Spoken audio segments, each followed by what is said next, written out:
Hello everyone, welcome to your channel. कैसे हैं आप सब? होप सो सब बढ़िया होंगे। तो गाइस, आज हम बात करेंगे बीए सेकेंड ईयर यानी आपके थर्ड सेम की, और जो हमने है चैप्टर स्टार्ट कर रखा है मॉडर्न हिस्ट्री का, भारत में यूरोपियों का आगमन। कल जो था आपको मैंने पार्ट 1 करवा दिया था और आज हम करेंगे पार्ट 2, और इस वीडियो में इस चैप्टर को हम कंप्लीट करेंगे। तो चलिए वीडियो को स्टार्ट करते हैं और थोड़ी सी पहले से रिवीजन कर लेते हैं कि देखते हैं कि पार्ट 1 में हमने किया क्या था। ठीक है, लाइक ज़रूर कर देंगे और सब्सक्राइब ज़रूर करेंगे। चलिए, मध्यकाल में मैंने बताया था कि भारत को पश्चिमी देशों से जोड़ने वाले आपके दो समुद्री मार्ग थे। एक था फारस की खाड़ी वाला मार्ग और दूसरा था लाल सागर। ज़्यादा व्यापार फारस की खाड़ी से होता था। और यूरोप के व्यापार में जो सबसे ज़्यादा एकाधिकार था वो किसका था? इटली के व्यापारियों का एकाधिकार था।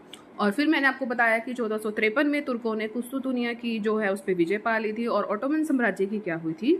स्थापना होगी। और उससे क्या हुआ? फारस की खाड़ी पर उनका नियंत्रण हो गया, भौगोलिक खोजें हुई, व्यापारिक मार्ग हुए।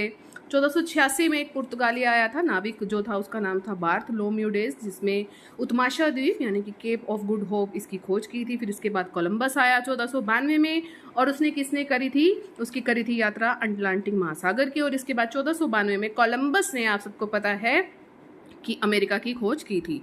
फिर बात करते हैं हम 1498 की। इसमें वास्को डिगामा ने जो उत्माशा अंतरीप था, जो बार्थो था, उससे उसकी ही जो उसने खोज करी थी उसी रास्ते से होकर वो भारत पहुंचा था, जो कि एक सीधा मार्ग था। उसके बाद मैंने आपको भारत आगमन का क्रम बताया था। जो ये सारी कंपनियां हैं आप देख सकते हैं, पार्ट 1 जरूर देख लीजिए और अभी तो रिवीजन हो रही है, देखिए। फिर बात करी थी मैंने आपसे पुर्तगालियों का आगमन किस तरह हुआ। फिर मैंने बताया कि समुद्री मार्ग में जो है इन्होंने एक जो है रास्ता खोज लिया था, कारण धार्मिक और आर्थिक मैंने आपको बताए थे।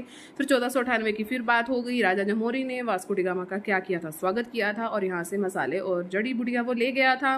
1500 की बात करें तो केब्रल में जो है फिर दूसरे उसके अनुसार दूसरा अभियान आया और ये भी मसाले यहाँ से लेके पहुंचा।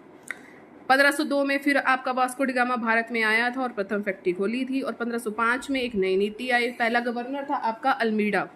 फिर मैंने आपको पुर्तगालियों की देन बताई। उसके बाद मैंने डचों का आगमन बताया, जो कि 1605 में हुआ था। डच नौसेना नायक थे, उसके नेतृत्व में एक अभियान आया और 1610 में जो है पुलिकट में इन्होंने अपनी पहली फैक्ट्री को खोला। मुख्यालय यही था और ये पैगोडा सोने की मुद्रा ढालते थे। फिर मैंने आपको 1653 के बारे में बताया और इनकी जो है मैंने आपको एलिजाबेथ के बारे में बताया था, जो कि अंग्रेजी कंपनी का आगमन हुआ था एलिजाबेथ ने। इन्होंने जो है 1600 को 31 दिसंबर 1600 को व्यापारी संघ की स्थापना की। फिर मैंने आपको जो है नेम बताया था। इसके बाद कैप्टन हॉकिंस के बारे में बताया था कि ये सूरत पहुंचे थे, उनकी सूरत बहुत अच्छी थी। हेक्टर नामक जल जहाज इन्होंने के थ्रू ये हमारे सूरत यहाँ पर आए थे भारत में और जहांगीर से ये मिले थे और 400 का मनसब दिया। इसके बाद 1611 की बात करेंगे तो दूसरी फैक्ट्री खोली गई मसूलीपट्टनम में। और उसके बाद 1613 की बात करें तो सूरत की फैक्ट्री को स्थायित्व प्राप्त हुआ, जो आकर इन्होंने खोली थी। ठीक है, टॉम्स रोंग के बारे में बताया और व्यापार करने से संबंधित जो है छूट जो दी गई थी, लाइसेंस कंपनी के लिए प्राप्त किए गए थे। और इसके बाद जो बात आती है 1632 की, गोलकुंडा के सुल्तान से किस तरह इन्होंने फरमान लिया, जिससे सुनहरा फरमान कहते हैं। 1639 की फिर मैंने आपको बताई थी कि पट्टे पर कैसे उसको प्राप्त किया चंद्रगिरी के शासक से। फिर उसके बाद 1661 की बात आई कि कैसे राजकुमारी कैथरीन से शादी हुई चार्ल्स द्वितीय की, जो एक ब्रिटेन सम्राट था, और इस तरह पुर्तगाली से दहेज के रूप में बम्बई प्राप्त हुआ चार्ल्स द्वितीय को। किस तरह फिर उसने एक वार्षिक किराया दिया कंपनी को, और उनका कौन सा था? ओंगियार उनका यार था, उसको अधिकारी जो है नियुक्त किया। और 1698 में बंगाल का एक जमींदार था, किस तरह से 3 गांव लिए और 3 गांवों को मिलाकर एक कलकत्ता नगर बसाया। और सबसे ज़्यादा है जॉब चार्नक को कहा जाता है कि इसने कलकत्ता नगर को बसाया था। इसके बाद मैंने आपको किले का निर्माण बताया था, जो कि हुआ था 1700 में, और इसका जो प्रथम अध्यक्ष था वो था सर चार्ल्स आयर। 1715 की मैंने आपको बात बताई थी, जॉन सरमन की अध्यक्षता में फरुखशर के दरबार में पहुंचे थे। यहाँ पर एक चिकित्सक था जिसका नाम था हैमिल्टन। इसने फरुखशर का क्या किया था? उसको एक गंभीर रोग था और उससे प्रसन्न होकर 1717 में एक फरमान दे दिया और रियायतें भी प्रदान कर दी। ठीक है, और इसके बाद आज से हमने करना है, आज जो है आपका एक्चुअल में पार्ट 2 स्टार्ट हो चुका है। ये था रिवीजन टाइम। कैसा लगा लाइक ज़रूर कर देना और पार्ट 1 को आराम से देखना। चलिए स्टार्ट करते हैं। अंग्रेजों द्वारा भारत में स्थापित फैक्ट्रियाँ कौन कौन सी थी, ये भी आपको याद होना चाहिए। एक क्रम में मैंने इसको लिख दिया है। 1608 में आई थी फैक्ट्री, जो पहले इन्होंने स्थापित की थी, सूरत में की थी, और जो स्थायित्व मिला था 1613 में। अभी हमने रिवाइज भी करा तो उसमें हमने ये बात सुनी भी है फिर से। ठीक है, बात करेंगे फिर हम 1611 में मसूलीपट्टनम में करी। 1616 की बात करें, 5 साल बाद करें तो अहमदाबाद, बुरहानपुर और आगरा में इन्होंने फैक्ट्री अपनी खोली 1616 में, और 5 साल बाद। इस तरह आप याद करेंगे 1608, 3 साल बाद 1611, 1616, फिर 16 दूनी 32, ठीक है। तो 16 दूनी 32 हो गया, तो 1632 कहाँ करी? गोलकुंडा में करी। कहाँ करी? गोलकुंडा में। फिर अगले ही साल 1633 में बालासोर और हरिहरपुर, ये आपके कहाँ हैं? उड़ीसा में हैं। बात करेंगे हम 1639 की, ये कहाँ खोली? मद्रास में, ठीक है। फिर 1651 डायरेक्ट हो गया, ठीक है, ये कहाँ खोली? हुगली में। फिर 69 में बम्बई में, 1700 में कलकत्ता में, वो जो 3 गांवों को मिला के जो है आपको एक नगर बसाया था ना, ठीक है। और श्रेय किसको दिया जाता है? कमेंट सेक्शन में लिखना किसने कलकत्ता नगर बसाने का जिसको श्रेय मिला है। मैंने अभी अभी आपको रिवाइज भी करवाया और आप सब ने कमेंट सेक्शन में लिखना है। तो 1700 में आ गया आपका कलकत्ता, 69 में बम्बई में, 51 में हुगली में, 39 में मद्रास में, 33 में बालासोर आपके हरिहरपुर उड़ीसा में, 32 में आपका गोलकुंडा, 16 में आपका अहमदाबाद बुरहानपुर, 1611 में मसूलीपट्टनम, 1608 में सूरत, और अस्थायी रूप से स्थायित्व जो उनको मिला था वो मिला था 1613 में।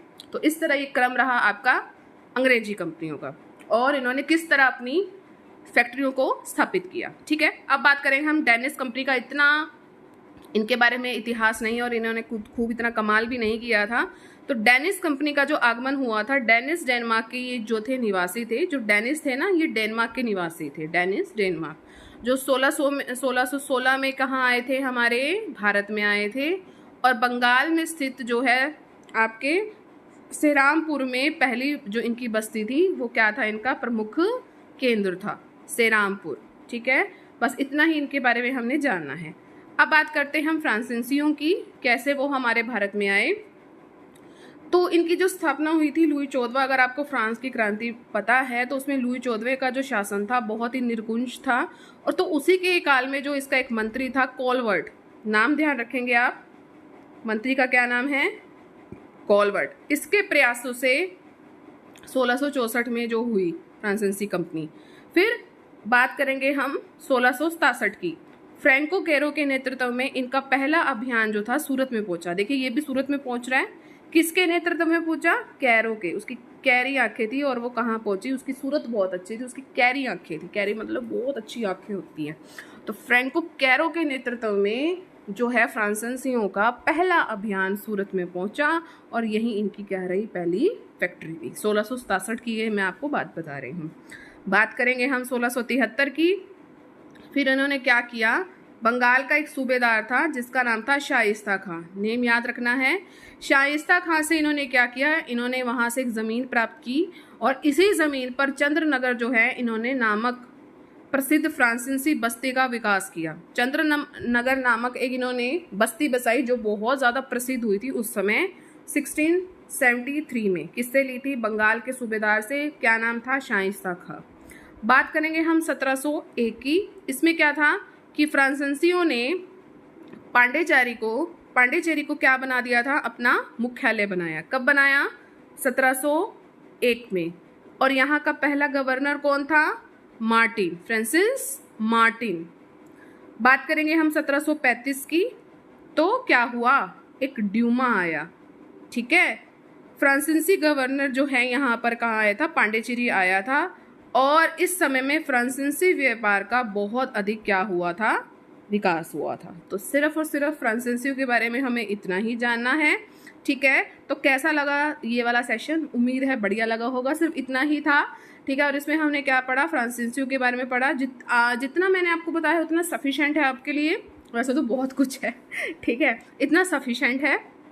डेनिस का बताया, ये बताया आपको मैंने कंपनियां जो इसमें जो अंग्रेज आप आए थे हमारे भारत में, उन्होंने फैक्ट्रियां कौन कौन सी और कब कब स्थापित की थी। तो इस सेशन में सिर्फ इतना ही।